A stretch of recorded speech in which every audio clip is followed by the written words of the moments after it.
a woman with no law degree, walked into a tiny law office after a car accident, broke, unemployed, and raising 3 children.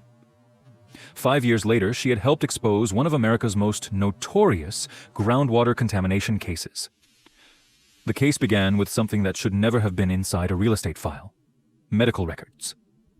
Behind those records was a small California desert town called Hinkley. Behind Hinkley was a chemical called Hexavalent Chromium. And behind the chemical was a trail of documents, contaminated groundwater, sick families, abandoned homes, and questions about what PG&E knew and when it knew it. The settlement made headlines, but it didn't make the contamination disappear. And it didn't bring Hinkley back. The story began long before most people had ever heard her name. In 1991, Erin Brockovich was injured in a car accident in Reno. She was unemployed, struggling financially, and responsible for 3 children. She hired the small Southern California law firm Masry Vititoe to represent her. The settlement was $17,000. It wasn't enough. So Brockovich went back to the office and asked the firm's founder, attorney Ed Masry, for a job. He hired her as a file clerk. Her salary was $1,200 a month. The job was supposed to be simple: sort documents, organize files, move on, but Brockovich had a habit that would eventually change hundreds of lives. One day, she opened a file connected to a real estate transaction involving a home in Hinkley, California. The property records were ordinary, the medical records were not. There were references to illnesses, tumors, and other serious health problems. Why were medical records sitting inside a property file? And why was Pacific Gas and Electric involved in buying homes in a small desert community? It was the kind of detail most people might have filed away and forgotten.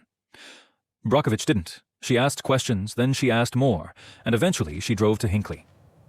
What she found there turned a strange file into something much bigger. Hinkley was a small, isolated community in California's Mojave Desert. Families had moved there for open space, quiet streets, and a slower way of life. One of those families was the Walkers. Roberta Walker and her husband had bought their first home in Hinkley in 1976. They expected to stay. Then their family began experiencing serious health problems. Their daughters suffered severe nosebleeds. The family dealt with asthma. Her husband was diagnosed with prostate cancer. Walker later described additional medical problems affecting her daughters. At first, these events seemed like separate tragedies. Then something else happened. PG&E began providing bottled water. The company was also buying properties in the area. That raised a question no one could easily ignore. Why would a utility company be buying homes and delivering bottled water if there was nothing wrong with the water beneath them? Walker started looking for answers. According to accounts of her experience, she was told that the chromium in the water was chromium-3, the form associated with nutritional supplements, but she learned that another form was involved: chromium-6 hexavalent chromium, a chemical that had been used at PG&E's Hinkley compressor station to help prevent corrosion in cooling equipment. Now the question was no longer simply why people were getting sick. The question was, how had the chemical gotten into the water? And how long had it been there?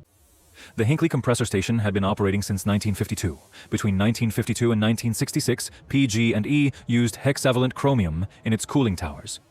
Wastewater containing chromium was discharged into unlined ponds. Over time, the contaminant entered the groundwater. And groundwater does something dangerous when it becomes contaminated. It moves. The contamination formed a plume beneath the desert. According to California regulatory records, the plume eventually affected groundwater used by residents. People didn't have to see it. They didn't have to smell it. They didn't even have to know it was there. They could simply turn on a tap. That was the terrifying part. The water looked normal, but beneath the ground, something invisible was moving. And then came another question. When did PG&E know? California water regulators were notified of the contamination in the late 1980s, decades after the use of chromium-6 at the facility had ended. By then, the contamination had already entered the groundwater system. The legal battle that followed would focus not only on the pollution itself, but also on what PG&E knew, what it communicated to residents, and whether people had been adequately warned. Those questions would become central to the case, and they were about to land on the desk of a file clerk with no legal degree. Brockovich returned to Hinkley. Then she returned again. She knocked on doors. She sat at kitchen tables. She listened. One family had a medical problem. Then another. Then another. She began collecting names and records. What initially looked like an isolated property dispute started to resemble something much larger. The list grew. And the more Brockovich looked, the harder it became to dismiss the pattern. But there was a problem. The law firm investigating the case was small. The opponent was PG&E, a major utility with enormous resources and teams of lawyers. This wasn't just a question of whether the residents had suffered. It was whether a small law firm could build a case strong enough to stand against one of the country's largest utilities. Ed Masry understood the risk. The investigation required money. The litigation required even more. And there was no guarantee the firm would recover any of it. But the evidence kept accumulating. Residents, medical histories, property records, water data. And one question connecting everything. What had happened to the people living above the plume? Eventually, the case became known as Anderson et al. Versus Pacific Gas and Electric Company. Hundreds of residents became plaintiffs. The case entered private binding arbitration rather than proceeding as a conventional public jury trial. That decision would later become part of the controversy surrounding the case. But for the moment, the numbers were becoming impossible to ignore. The first group of plaintiffs received arbitration awards totaling roughly $121 million. And suddenly, the economics of the case changed. PG&E had a choice: keep fighting or settle.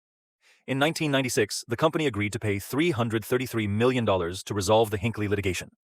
At the time, it was widely described as the largest direct-action environmental settlement in U.S. history. Hundreds of people shared in the settlement. Erin Brockovich received a $2.5 million bonus for her work. The case was over, at least on paper, but Hinkley was not. Because money can compensate people. It can pay medical bills. It can help families leave contaminated property. But it cannot reverse groundwater contamination overnight.